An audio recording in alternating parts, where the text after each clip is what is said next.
You are Locked On Bulldogs, your daily podcast on the Georgia Bulldogs. Part of the Locked On Podcast Network, your team every day.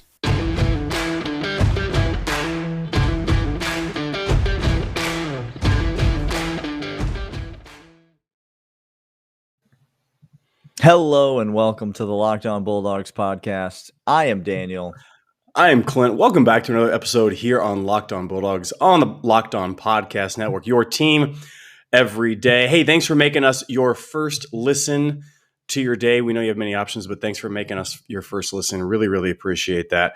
And also, thank you, Vandy, for still being the worst college program in the history of the world. Let me stop you right there, Clint, because I believe I heard Clark Lee say in the preseason SEC Media Days that Vanderbilt was in fact the best college athletic experience that a student athlete could have. If we can get Tiffany over in the media department to get little snippets of the coaches that Kirby has just taken their soul side by side during the game. Yes. Clark Lee, Shane, Dabo, just truncate them all together. I'd be happy. That'd be fantastic.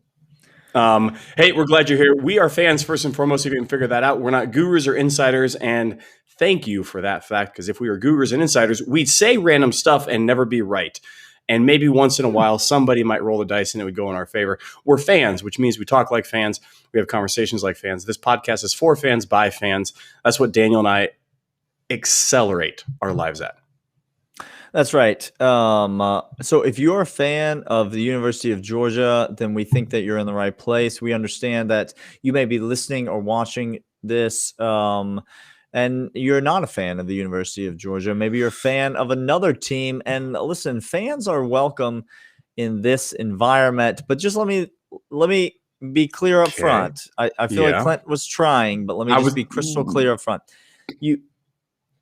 If you think that maybe we're going to be unbiased, then that is not accurate. If you think that we're maybe going to be reserved in our thoughts and opinions, also not accurate. We are not national media gurus or self-proclaimed insiders. We are Georgia fans. That's what this podcast is. So if you're an Arkansas fan, and listen, there's some of y'all out there. Arkansas fans are feeling real good right now, Clint. Let me just say that, and there's nothing we're going to say today that's going to make them feel any worse. And to be honest with you, I'm going to say some things today that are going to make them feel even better, to be totally upfront with you. Can't wait. Arkansas fans are feeling real good. So welcome to the show, Arkansas fans. It'll be Auburn fans next week, but we're happy that you're here. We're on YouTube. Go over and subscribe to the YouTube channel, Locked On Bulldogs on YouTube. We're also wherever podcasts are found. As Clint said, thanks for making us your first listen on your podcast regimen, Spotify, Stitcher, Apple Podcasts, all of that. Subscribe there. If you like the show, leave us a 5-star rating and review on the podcast side. Give us a thumbs up and subscribe to the channel and click the bell and all those things. Leave us a comment on the YouTube side. All those things are helpful. Thanks for doing all those things. We're happy to be in whatever medium you find us in. And we'd love to hear from you. If you're a Georgia fan, particularly, we'd love to hear from you. LockedOnBulldogs@gmail.com or hit us up on Twitter @DogsPodcast. Thanks for listening. Yep, he found it. It's right there. Yep. It reads left to right instead of right to left, but other than that, don't listen. It's hard. It's a mirror effect on the camera, and so you don't understand how hard it is.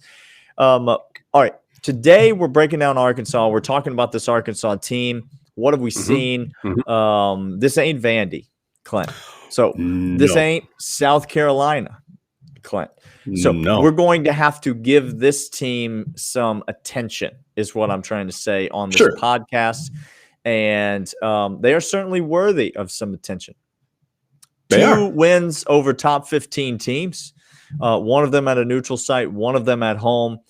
Texas was ranked 15, and Texas A&M obviously in the top 10 last week. 2 wins over top 15 teams. You could easily argue that I think you have a strong case to argue Arkansas has the best resume of any team in college football right now. Clint, do you dispute it? I wouldn't fight you, Daniel, at all. No, The nor closest should I can you. come to, Penn State has a couple of good wins under their belt, Yeah. but definitely not incredible from what we've seen of Auburn and Wisconsin since those games. So, Yep. Absolutely. I can't say that. I'd say Arkansas is the quarter pole of the season. They have the best resume, hands down. I mean, unless you count Florida, who lost almost won against Alabama, which is like winning the national championship if you're Florida. So that's really as good of a resume as you could ever have. I get that, Florida fan. Okay, so let's talk about this team, Clint. Let's talk about Arkansas. We talk about Georgia a lot, so we're going to talk about Georgia less today. We're going to talk about Arkansas more today, which should interest you if you're a college football fan or a Georgia fan or an Arkansas fan. And so hopefully that covers my basis of everybody who's watching or listening. That's a wide road. I'm trying to throw out a wide net. Encapsulated quite a bit. All right, so let's start with the offense.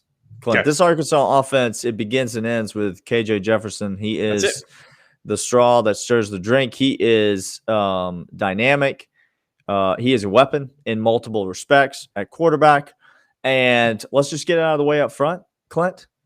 He's playing in this game. There is not a world in which he does not start and does not cease to come out of the game. Like he won't be coming out. He won't be coming to the sideline. I don't care. This kid is tough. Like, if you don't understand, he's a tough player, and he's a good player, but he's starting this game. There's no doubt in my mind. Yeah. Burks also starting in this game. So I'm not worried about either of those guys. Both of them have obviously had different injury concerns throughout the season, but KJ Jefferson, I mean, look, what can you say?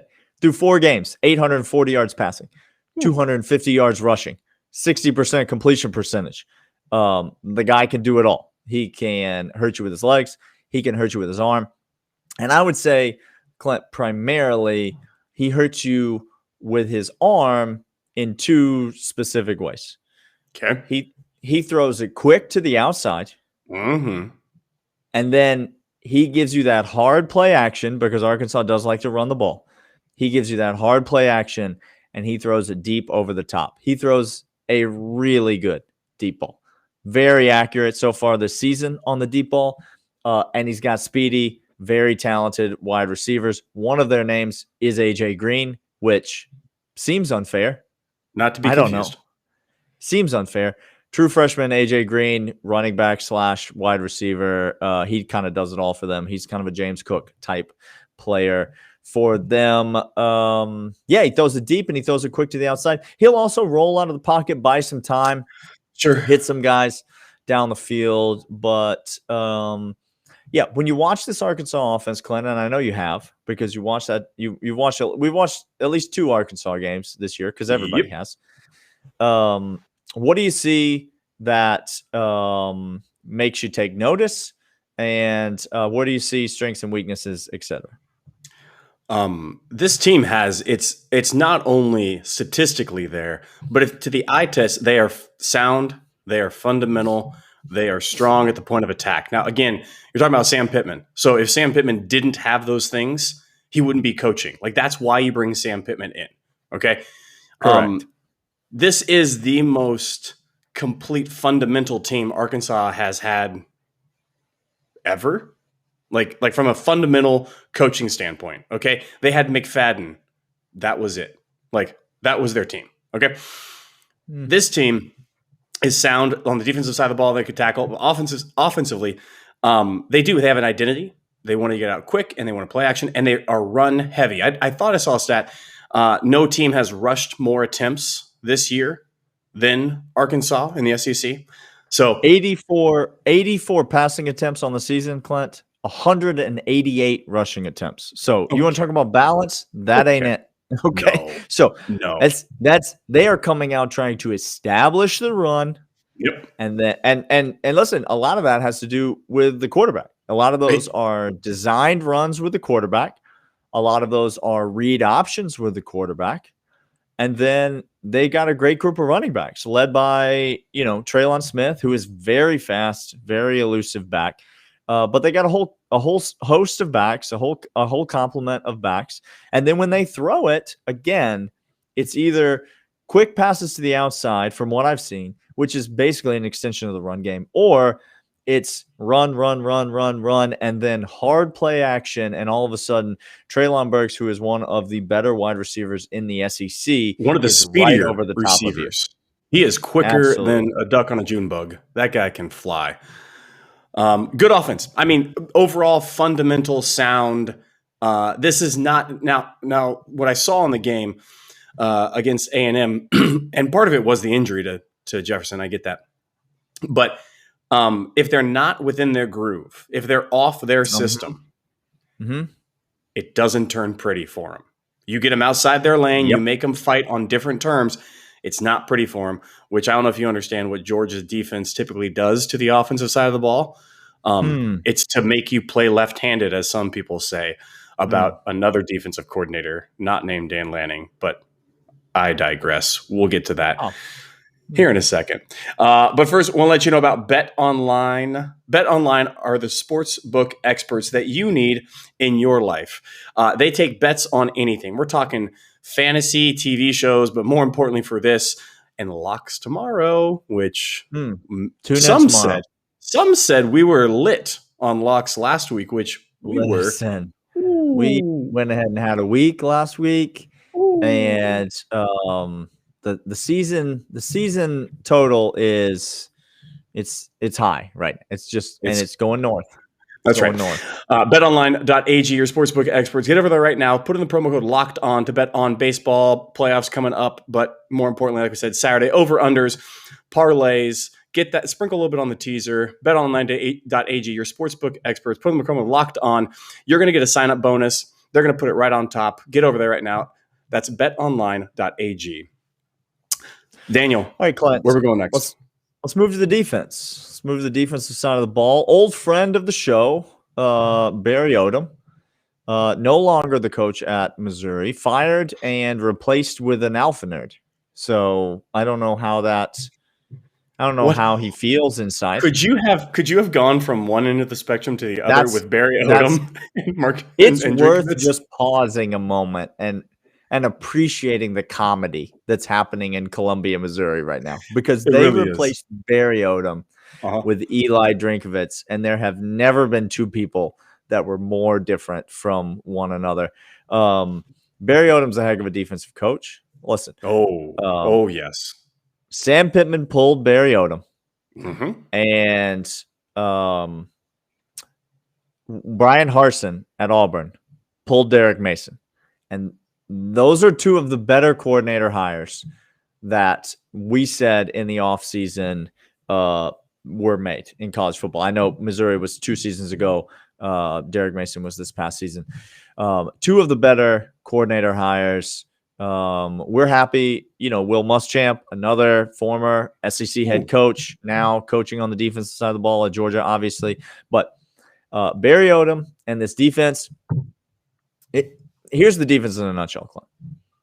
They got 3 transfers playing on the defensive line. Okay. One of them went to Appalachian Tech Community School for the Blind. And yet somehow he's coming in here and playing like an all SEC player. I don't know what life is. I don't know what real things are. But these 3 transfers on the defensive line are very good, but they are not the key to this defense. The key to this defense are the 3 linebackers: Grant Morgan, Hayden Henry, and Bumper Pool. My favorite game to play when I go off to camp as a high schooler, middle schooler. Bumper Pool is the favorite of all. If you play regular billiards, there's too much skill. That's too much politics and actual billiards. There's too much, there's too much pomp and circumstance. Bumper Pool, you just get right down to the nitty gritty and you make the shots and you win the game. I have a Bumper Pool table in my garage right now as we speak. So Bumper Pool, number one in our playbooks, and also number one in my garage. These three linebackers are the key to the defense. They make all the tackles. They make all the plays. There are lots and lots of Barry Odom kind of he runs this system. It's been talked about this week. If you listen to Georgia channels, or if you're an Arkansas fan, then you already know this. But Barry Odom runs this multiples defense where he plays different formations against different opponents. But let me just tell you, against Texas and Texas A&M, he basically played the same defense. So he might play a different defense against Rice, but it's 3 down linemen. The 3. And then it's a bunch of other dudes. And sometimes those dudes are coming at the quarterback. Sometimes those linebackers are coming on a delayed blitz or a design blitz, right up the gut, right off the jump. And sometimes they're dropping 8 men back into coverage, and they are going to trust these 3 linemen to get home while they cover the receivers and whatnot. This is a defense that looked really good against Texas A&M. Not just can hold their water and hold up to it. They looked dominant against A&M. They had confused the quarterback. Those linebackers, I'll tell you what, I know they come on blitzes, but their pass coverage looked exceptional in that game. They had the right fits. They had the right zone. They passed off in the zone reads the whole entire game. They let the DBs stay deep. They dropped 8 the entire time. The 3 got home because the reads weren't there. Those were all coverage pressures. Absolutely. All of them. So, and that's what Barry Odom likes to do. He likes to drop these guys into coverage, take away all your options as a quarterback, and then he trusts those 3 linemen. Maybe sometimes he brings a 4th, one of the linebackers to get home, but he's trying to limit the explosive plays. This is the thing. He's saying to you, you want to take 3 yards, you want to take 4 yards, you want to take this underneath route, you want to try to run the ball, with linebackers all keyed into the backfield, at playing a zone, so everybody's eyes are in the backfield. That's fine. Try to run the ball, try to take the underneath routes, but we're going to keep the safeties deep. We're going to keep the DBs back there, and we're not going to let you hit the explosive plays. We're going to tackle well when you get the ball. And against Texas A&M, Clint, lo and behold, that's exactly what they did. Just that. Now, unfortunately, we're going to get to them. I know we're trying to sprinkle a little bit here, but unfortunately for them, I have one warning to Arky fan and to Odom. Oh no. JT gonna carve you up. You do that. Like I hope you understand that. This man's smart. He's cerebral. Okay. Yep. Hold on. Let me walk you through it. Okay. Are you trying to tell me that JT Daniels is a better quarterback than redshirt freshman Michael Card of the University of Texas, making his first ever start on the road? I am. Oh, I'm saying Jimbo is going to Jimbo. Doesn't work. That doesn't work out great for Arkansas. No, but let me tell you this: JT does reads. If you saw this, I forget what game it was. He was down to his 3rd read several times. Clemson. It was a Clemson game that I can see him going through his 3rd read, and he made the accurate, efficient, good read on that. Now I'm going to tell you this right now: Clemson's not Clemson this year. I get that. But if you think Arkansas's D is exceptionally better than Clemson, I'm not saying they're not better, but exceptionally better. They're not. They have great scheme and they have great DC. That makes up a lot for their errors and their lack of 5 and 4 star guys. JT loves that soft shell defense. Loves it. Can drop that right behind the corner that's squatting up on that out, and that safety that's over the top. Give him that flag, and he will hit it, no problem. So I'm not downplaying Arky's ability. Okay, like don't hear that. We got respect for Arkansas. Well, sounds like you are, Clint. Well, I am not downplaying Arkansas. I'm more just highlighting who JT Daniels is and what Todd Monken is. And if you don't think, now Barry Odom, I love you, bro, but if you don't think head-to-head matchup, with Todd Monken, who's going to come out on top? I know who's coming out on top of that. It's the mastermind, Todd Monken. So don't even at me with that. We'll be fine. All right. I got two big questions. I might sprinkle in a third, but two big questions about this Arkansas team and the way that we're going to start to combine these two things together. Okay. Clint's already been doing it, but we're going to continue to combine this. What is Arkansas and how does that relate to Georgia, and how do these two things match up as we get closer to a prediction tomorrow on tomorrow's episode? So I got two big questions for you. First, I want to tell you about the fine folks over at Built Bar.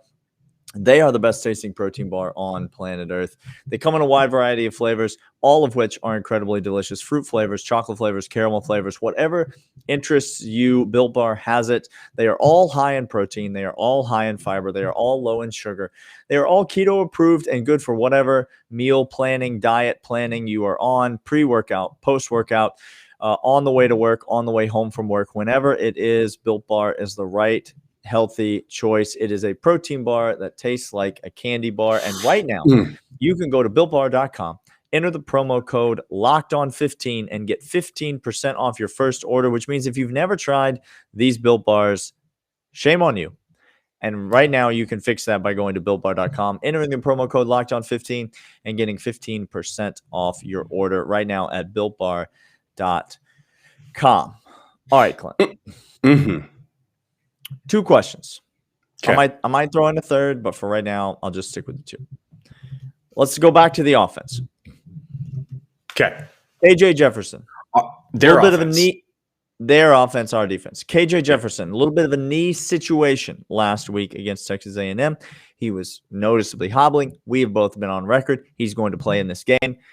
He's may not be 100%. It won't be an excuse. Sam Pittman won't use it as an excuse. He's playing in this game. This is the quarterback. My question to you is this. How much are they going to run the QB power and the zone read with KJ Jefferson? And follow-up question, how effective is it going to be? Because this is a significant portion of their offense. The QB power and the zone read. It's KJ Jefferson inside and it's KJ Jefferson on the edge. How much are they going to run against Georgia, given the status of his knee, do you think? And how effective is it going to be, given the status of his knee and the status of Georgia's defense? So I'm going to combine this with, again, how we play defense is island, man coverage, island, be a big boy, and go cover your guy, okay?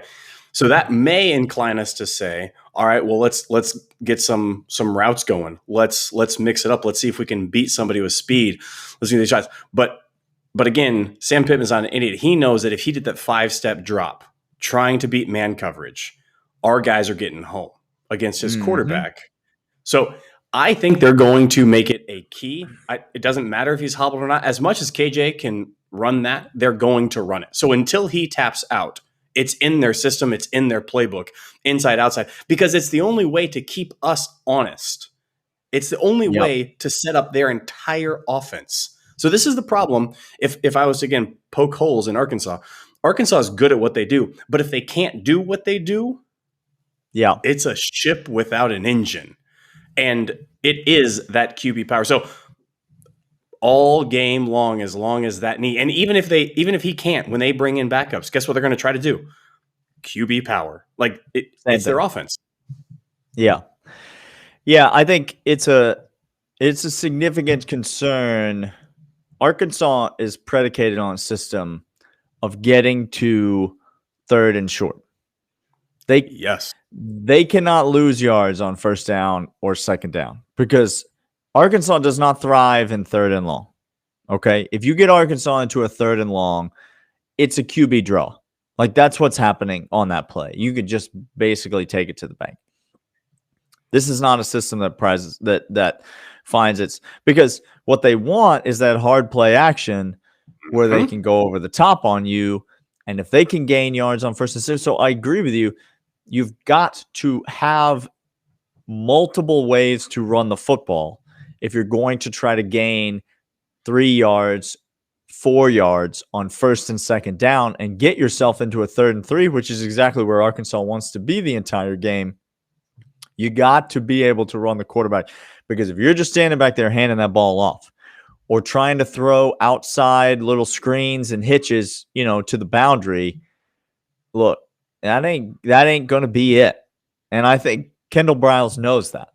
Oh, he knows. And so I think you're going to see a lot of KJ Jefferson running. All right, let's flip over to Arkansas's defense and Georgia's offense. You mentioned JT Daniels. And to me, I think this is the biggest question of the game, because you said JT Daniels is going to stand back there and pick you apart. He's going to dissect you if you play coverage against him.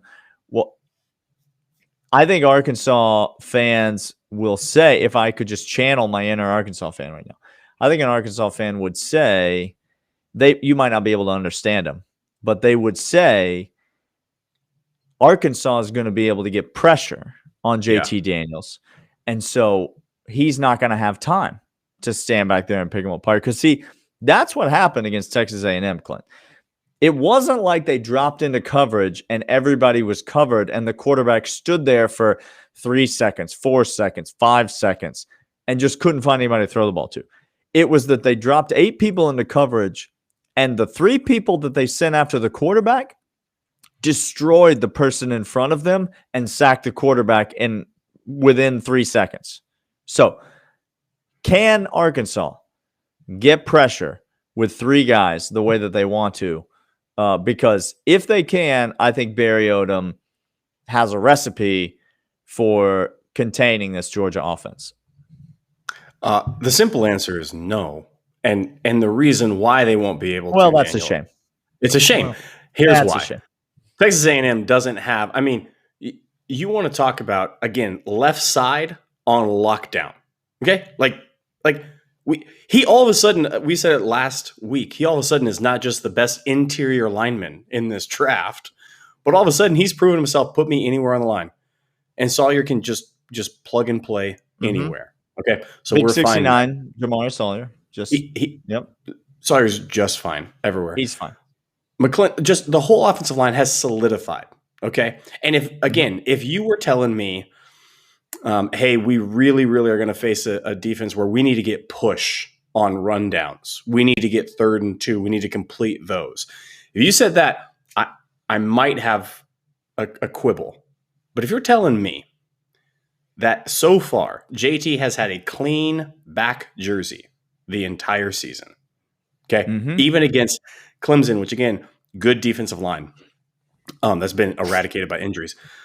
They're not that level, and our offensive line is good. And truth be told, I know people don't like the run game right now, but do you know where we accelerate? Maybe not 3rd and 2. We're not so great so far. 1st and 10 and 2nd and 5. When did James Cook touchdown come? Was it when did these things happen? It came in down in distances that I think we're going to be able to run. So between Todd Monken and our running game, we'll be just fine. 5.6 yards a clip for all 3 of the top guys in the backfield. Yep. Right. That's their average essentially. And the offensive line excels at pass pro. That's the thing we do really, really well. Yeah, it is. And I think it's your best chance to, people want to see the run game get going. I don't know that Arkansas is the team to start trying to run the ball against, because again, these linebackers free in space are just sure tacklers, and they're going to come up on the football, and they're going to come up with speed, and they're going to make these tackles. Again, Grant Morgan, Hayden Henry, Bumper Pool, they're going to make these tackles. And so it's going to come down to the pass game. I do think Arkansas is going to have to send extra people, and that's going to open up holes in the secondary for JT Daniels. And are there any playmakers out there, Clint? Only if there was this kind of tall, bigger guy who could be a matchup nightmare for hybrid in-space linebackers as well as defensive backs. Oh, no, Bumper Pool. Oh, no. Hey, Bumper. It turns out you're a child's game. And bring some friends. Bring a bag for your tears, possibly, is what I would recommend.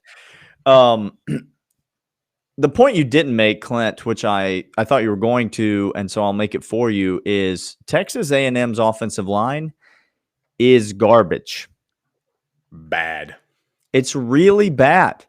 And you go back and you watch the Texas game, Arkansas had 3 sacks in the Texas game, not nearly as many as they had against Texas A&M. And I went back and watched all 3 of those sacks, and 2 of them were directly related to the quarterback doing something really stupid, like walking straight into a defensive lineman instead of stepping up into the free area of the pocket where he could have. That Texas quarterback, again, a redshirt freshman, making his first ever road start. So maybe don't put all your stock in your defense when you shut that kid down. Oh, no.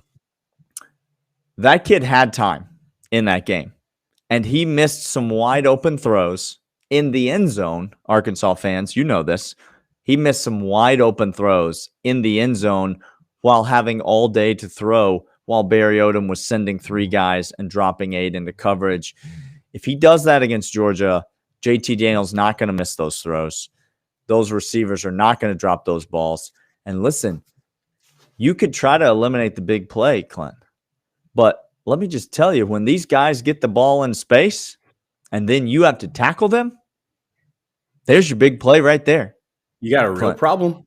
You've got a real situation on your hands. All right. Arkansas fans, thanks for being here. Georgia fans, come back tomorrow. Come on back tomorrow. Come back tomorrow. We got predictions. We've got locks. We're going to give you betting lines and everything that we predict will happen in the college football season. So even if you don't like the podcast, you can at least come back and make a little money tomorrow. It'd be great. Georgia fans, subscribe to the podcast, subscribe to the YouTube channel, and come back tomorrow. We've got locks for this Georgia-Arkansas game and the rest of college football. We will be back every day this week getting you ready for kickoff on Saturday. And we will see you guys then. See ya.